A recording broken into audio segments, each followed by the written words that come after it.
Good afternoon to you, viewers. You're welcome to the 12 p.m. bilingual newscast on Equinox Television. Julembef Bissaye. Bonjour. Good morning to you. Innocent Azé, mesdames et messieurs, bonjour à toutes et à tous. Merci de rester fidèles à Equinox Télévision pour vous informer. Des employés d'une entreprise privée dans la rue à Fombot, dans la région de l'Ouest, licenciés par la Société camerounaise de transformation des céréales de Fombot, ils réclament le paiement de leurs droits sociaux. Ils ont manifesté pour dénoncer l'indifférence de leur ex-employeur. Désabusés, ils interpellent le ministère du Travail et de la Sécurité sociale. Mama Soufone et Donald Briskamga. Et je vous le disais, nous prenons cette nouvelle des ex-employés d'une entreprise privée qui sont dans la rue, c'est à Fombot, dans la région de l'Ouest, licenciés par la Société camerounaise de transformation des céréales de Fombot. Ils réclament le paiement de leurs droits sociaux. Ils ont manifesté pour dénoncer l'indifférence de leur ex-employeur. Désabusés, ils interpellent le ministère du Travail et de la Sécurité sociale. Mama Soufone et Donald Briskamga. Et c'est tellement que nous aurons dans nos prochaines tranches d'informations. Prenons à présent le record d'insécurité au marché Sandaga. C'est dans le premier arrondissement de la ville de Douala. 3 cas d'agression ont été perpétrés dans la nuit de samedi à dimanche par des individus encore non identifiés. Les victimes déplorent près de 40 millions de francs CFA emportés et des téléphones portables. Innocent Abega, Jean-Paul Chouniat.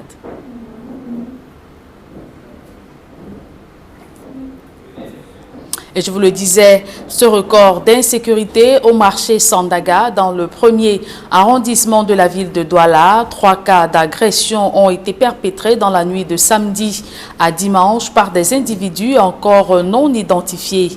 Les victimes déplorent près de 40 millions de francs CFA et des téléphones portables emportés. Jean-Paul Chouniat et Innocent Abega. La nuit de samedi à dimanche a été très mouvementée au marché Sandaga de Douala. 3 agressions à l'arme blanche en moins de 24 heures. Gardiens de nuit, transporteurs-livreurs de produits maraîchers et des commerçants brutalisés et dépouillés de leurs biens par une bande d'individus non identifiés. The young came here yesterday at 8 o'clock evening and promised us that they would kill everybody here, charge in security in this market, that everything would finish because they don't want us to work again and disturb them, because for us to work is to disturb them. Là, on nous agresse, on nous tape jusqu'à m'a même blessé dans la bouche, on a même blessé mon motobel au niveau du dos avec la machette. Ces victimes accusent surtout les forces de sécurité, en l'occurrence des gendarmes, arrivés pourtant au portail du marché, mais qui ont jugé inutile de ratisser les différents coins et recoins du marché Sandaga. Il y avait un monsieur là, en civil, il a dit que c'est lui le commandant de recherche. Lui-même n'est pas entré et ces éléments ne sont pas entrés dedans. Ils ont fait 30 minutes encore de partie. C'est là-bas qu'on revient, les gars là reviennent encore au deuxième tour. Ils sont encore revenus au deuxième tour, attaquer encore. Le butin de l'opération est sans commentaire, selon le président du marché Sandaga. On déploie 417 portables avec une somme de 43 millions sur tous les clients, les commerçants et les camionneurs qu'on a détroussés. D'après des témoignages concordants, cette vendetta serait partie de l'expulsion d'un groupe d'enfants de la rue qui avait élu domicile au marché Sandaga et dont l'un d'eux en serait mort. Cette expédition punitive vient donc rajouter à l'insécurité ambiante à Sandaga, un important marché pourtant situé à un jeu de pierre de 3 unités de force de maintien de l'ordre. Le commissariat de police du 4e arrondissement, plus haut, la brigade de gendarmerie et la compagnie du port autonome de Douala, plus bas. Le gouvernement donne 45 jours aux opérateurs de téléphonie mobile pour mettre en place un mécanisme d'identification préalable avant tout envoi ou retrait d'argent dans les points mobile ou Orange Money. Le ministre de l'administration territoriale, qui vient de se concerter avec les représentants de ces opérateurs, déclare que c'est le moyen privilégié des séparatistes pour se faire payer les rançons à la suite des prises d'otages, avec déjà plus de 540 millions de francs CFA estorqués aux victimes entre novembre 2019 et février 2020. Je vous propose de suivre la réaction de Paul Atangandi sur le paiement des rançons via Orange et Mobile Money. J'ai passé 4 jours à Bamenda. J'ai reçu près de 340 plaintes des populations qui sont venues se plaindre des problèmes rencontrés. Et qu'à chaque fois que ces populations étaient kidnappées, les terroristes exigeaient qu'on leur envoie l'argent, les rançons à travers les réseaux Mobile Money, Orange Money. Et les statistiques sont quand même assez inquiétantes. Pour les régions du nord-ouest et sud-ouest, si on prend le mois de novembre, décembre 2019 et janvier, février et 2020, les honnêtes citoyens dans les deux régions ont payé près de 540 millions de francs CFA aux terroristes à titre de rançon. Donc, c'est un bon produit, mais les terroristes se sont emparés de ces produits parce qu'ils peuvent recevoir de l'argent sans être, n'est-ce pas, arrêtés par la police et la gendarmerie. Donc, nous avons appelé les responsables de MTN et Orange pour réfléchir ensemble, pour voir comment on peut mettre un terme à ces anarques. Voilà pourquoi la première recommandation, c'est l'identification obligatoire de ceux qui envoient l'argent et de ceux qui reçoivent de l'argent. Vraiment, j'insiste sur le mot identification obligatoire. Ensuite, il va y avoir d'autres méthodes de contrôle qui permettent à la police et à la gendarmerie de traquer les terroristes quand ils mettent le mécanisme pour extorquer l'argent aux populations. Le ministre de l'administration territoriale a également instruit à ses opérateurs de téléphonie mobile de trouver un mécanisme de blocage et de récupération de l'argent par l'expéditeur en cas d'erreur sur le numéro lors de l'envoi. Nous écoutons Paul Atangandi une fois de plus. Les populations disent qu'en utilisant les réseaux Orange Money ou Mobile Money, lorsque vous faites une erreur de chiffre, par exemple, le dernier chiffre d'un numéro c'est 45, mais au moment d'envoyer l'argent, vous mettez plutôt 47 au lieu de 45, l'argent est parti à quelqu'un de l'autre côté. Et celui qui envoie l'argent n'a plus le moyen d'arrêter cette opération. Donc en fin de compte, les populations sont victimes, n'est-ce pas, des erreurs des opérateurs. Nous discutons avec Orange Money et MTN de mettre sur pied un mécanisme qui permet à chaque client de reprendre son argent en cas d'erreur. Nous avons appelé MTN et Orange de réfléchir et de revenir vers nous dans un délai de 45 jours et de nous dire exactement quels sont les mécanismes mis sur pied pour que les terroristes cessent d'anarquer les Camerounais. Parlons politique à présent. Emmanuel Macron et son homologue camerounais, Paul Biya, ont échangé hier dimanche au téléphone sur la situation tendue dans l'ouest anglophone du Cameroun, 8 jours après des propos critiques du président français.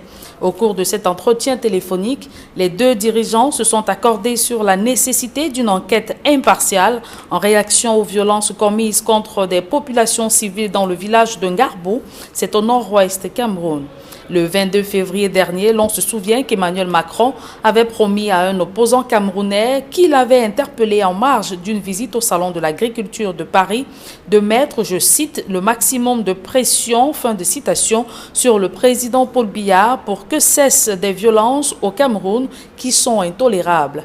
L'Élysée a précisé hier dimanche que les deux présidents avaient convenu de rester en contact sur le suivi des initiatives politiques issues du grand dialogue national, en particulier la mise en place d'un statut spécial pour les régions du Nord-Ouest et Sud-Ouest.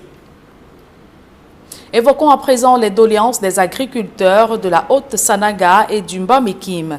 Ils revendiquent de meilleures conditions de travail pour booster la production.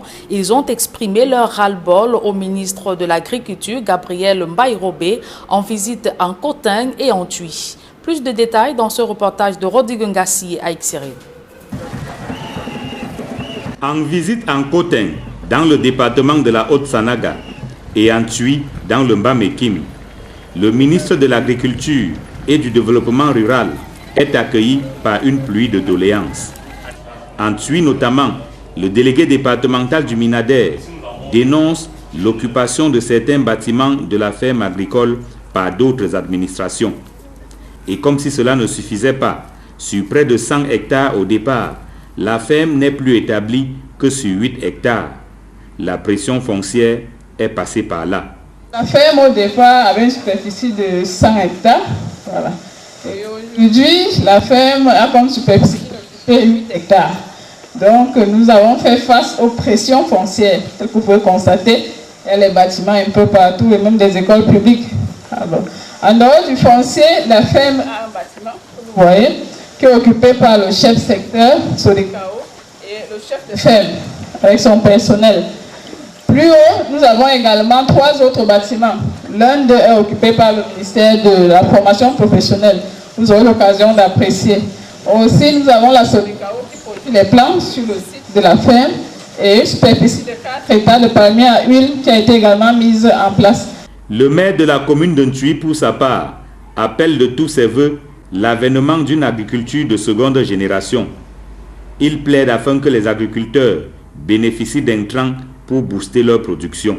Et nous pensons que son arrivée, les agriculteurs de Thuy vont bénéficier de cette arrivée en intrants, en mécanisant même notre agriculture, en trouvant mieux ceux qui vont acheter nos produits et en encourageant la jeunesse qui s'est déjà engagée fortement dans l'agriculture. Dans son tour du propriétaire à la riziculture de Nkotin, le ministre de l'Agriculture et du Développement rural apprécie la chaîne de production de riz qu'il décrit lui-même comme un modèle d'agriculture de seconde génération. Mais sur le plan des ressources humaines, le Minader reconnaît qu'il y a encore du chemin. Il promet d'apporter des solutions aux problèmes soulevés. Nous avons touché du doigt tous ces problèmes. Rentré à Yaoundé, nous allons proposer des solutions pour que cette ferme qui produit aujourd'hui 50 tonnes de semences puisse à terme produire au moins 1000 tonnes de semences de riz pour couvrir ne serait-ce qu'une partie de la demande nationale. Pour ce qui est du bassin de production de Thuy, le Minader note que l'accès y est difficile du fait du désenclavement.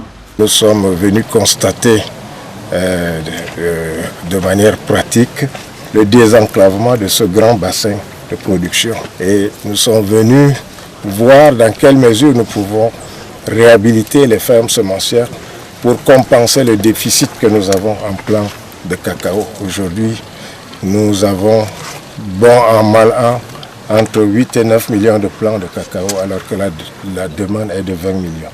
Des promesses que les agriculteurs de la Haute-Sanaga et du Mbamekim souhaitent voir réalisées. Ils fondent beaucoup d'espoir sur la visite du ministre de l'Agriculture et du Développement rural dans leur localité. L'avocat du MRC, maître Sylvain Swop, repose désormais à Baham, dans les hauts plateaux de l'Ouest.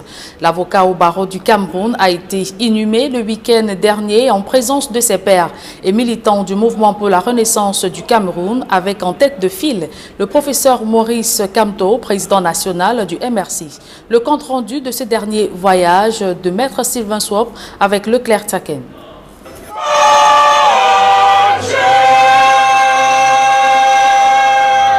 Maître Sop pour l'éternité. L'avocat vient d'être porté en terre, ici à Baham, région de l'Ouest Cameroun. La famille, amis et connaissances sont venus lui rendre un dernier hommage. Maître Sop, vraiment, c'est une icône, c'est un grand avocat, c'est un grand confrère, parce que très solidaire, très bien avec tous les autres avocats et très bon dans son métier. C'est un brave esprit, très intelligent et fervent défenseur de la justice. Il nous manquera beaucoup. Nous perdons un ami, nous perdons un frère, nous perdons vraiment quelqu'un qui était disponible pour tout le monde. Et je pense que les témoignages que nous écoutons montrent à quel point Sylvain était un serviteur, pas seulement un serviteur partisan, un serviteur de tout le monde. Un défenseur de faibles, il a mené un grand combat pour la démocratie au pays. Sa mort laisse un très grand vide. La disparition de Maître Sop laisse une blessure inguérissable dans le cœur de sa progéniture. Comment vous dites que je peux vraiment savoir son odeur et ses effets du vent? Comment vous dites que quelqu'un peut me dire fais monter? C'est moi. On passe ma chemise. La famille a foi que l'enquête ouverte permettra de savoir un peu plus sur les circonstances de sa mort. Le Conseil de l'ordre a déposé une plainte contre X. Un certain nombre d'avocats ont été désignés par monsieur le bâtonnier pour suivre ce dossier. Mais vous savez, c'est secret. Ce n'est que quand on arrivera sur la phase de la publicité des débats qu'on va pouvoir éventuellement savoir exactement ce qu'il a tué, qu'on va pouvoir désigner les responsables s'il y en a. Mais au moins l'avantage du procès, c'est que ça permet d'éviter et d'écarter les doutes. Le fardeau est très lourd pour sa famille politique. Le collectif des avocats occupant pour la défense des droits et libertés des dirigeants du MSC, de ses alliés, militants et sympathisants dans le cadre de la crise post-électorale 2018. Et donc plusieurs procédures sont encore pendantes. Désormais baptisé collectif Sylvain Sop est venu en ces lieux rendre aux ancêtres Baham l'un de ses valeureux fils. Au sujet de la cause des survivants, je t'entends dire à tout ce que tu as rassemblé ici, il est difficile de rendre une justice exacte. Chacun pourrait être victime d'un concours invraisemblable de circonstances. Justement parce que des gens qui détiennent, chacun isolément, une parcelle de la vérité, se sont tués, se taisent, se tairont, par crainte, par intérêt ou même par indifférence. La mort est un voyage où on ne délivre que le billet aller simple. Et comme disait Anatole France, la mort reste la seule récompense pour ceux qui ont vécu. Adieu l'artiste. La suite de ce journal est en langue anglaise avec vous, Innocent Azé. Good day once again. Thank you, Julian. Good day once more, and to our viewers. Good day as well. Thanks for staying with us. French President Emmanuel Macron and his counterpart of Cameroon, President Paul Biya, finally had a telephone conversation on Sunday on the tense security situation in Cameroon's two English-speaking regions, 8 days after Emmanuel Macron, President, promised a Cameroonian activist in Paris during an agricultural festival. He will call President Paul Biya and mount pressure on him for resolution of the crisis. Both leaders, however, discussed the security situation in the northwest and southwest regions of the country. They agreed on the need for an impartial investigation in response to the violence committed against the civilian population in Garbu-Ntumbo, Dogamantung division of the northwest region of Cameroon on February 14, 2020. And following declarations made by some Garbu locals and equally Human Rights Watch, the military alongside members of the Fulani ethnic group killed 21 civilians in Garbu-Tumbo, the Mboro community. In the northwest region, denies ever cooperating with soldiers to mastermind the killings and property destruction. In a press conference in Yaoundé, a non-governmental organization, Societal Development Observatory, debunks the allegations. Equally, the Muslim community or the Mboro community to respond to the Human Rights Watch February 25th report. Meantime, Lilian Kulu Ngulu, coordinator of the Societal Development Observatory, categorically denounced the Human Rights Watch reports against the Mboro community and the government. He said the testimonies given Human Rights Watch are faulty with no credible proof and internationally cooked up to damage reputation of the Mboro and cause chaos in the country.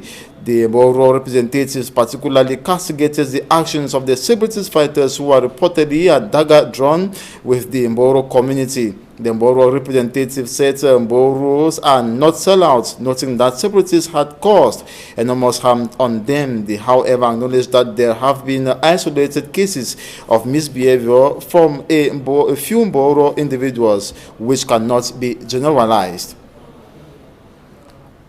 And we now talk about a key the eyewitness of the incident which occurred. Before we talk that, we tell you how at least we tell you about the Amumezam Express bus that was burned. That was at my 13 in Santa subdivision, that's in the northwest region of the country. The bus was set ablaze by pro-independence fighters who intercepted it, demanding all passengers to step down.